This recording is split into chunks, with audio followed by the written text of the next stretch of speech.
Hey guys, it's Scott with Scotty B Cards, and in this video, let's talk about Topps and how they just got purchased by Fanatics.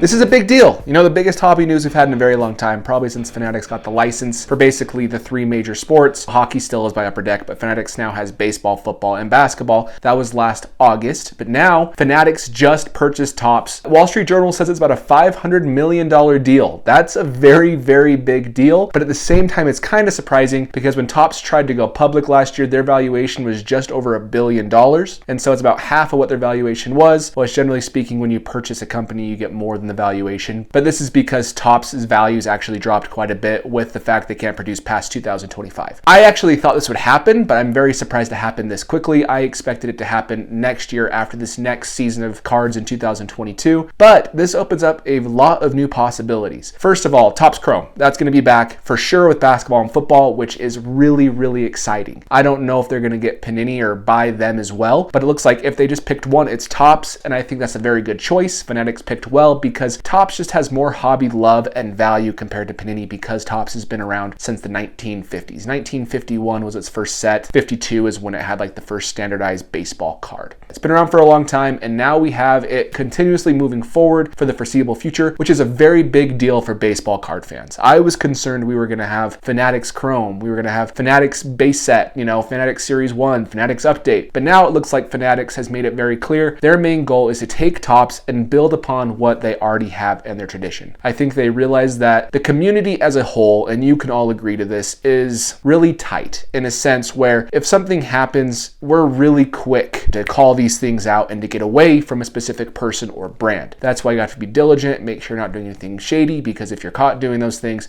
it's real easy to get blackballed. Not saying Fanatics is going to do anything like that, but the fact is, if they changed a whole bunch of things on card collectors, you can guarantee a lot of them would just leave. And that's what happened in the 90s, and it would happen again now. One other thing this points out with Fanatics purchasing Topps is the fact that cards aren't going anywhere. I know we're on a downtrend when it comes to card values and the hobby as a whole is slowing down. Maybe it's just stabilizing and normalizing to where it's going to be. But with all this money being put into it and Fanatics getting on board right now, I think this could just make the hobby grow even more and more quickly. I've been collecting cards for a long time, and I don't really love change, and so this is kind of the best case situation in my eyes. Topps is here to stay. Josh Luber is a voice. He's a collector. I don't think he's the owner of Fanatics, but he's a big part over the sports card industry for them. Josh Luber's made it very clear that his plans for the future of the hobby are really good for collectors, and investing is something that's controversial for a lot of collectors who've been in the hobby for a long time, but Josh has made it clear that he wants to do his best to appease everybody, make product available on the shelf while still not raising print runs too much. It's a very fine line, if you have too big of a supply, it completely kills everything in the hobby. That's what happened in the 90s, and I think Fanatics is smart enough to realize their huge investment they have just made needs to be protected. I am actually glad that is happening currently.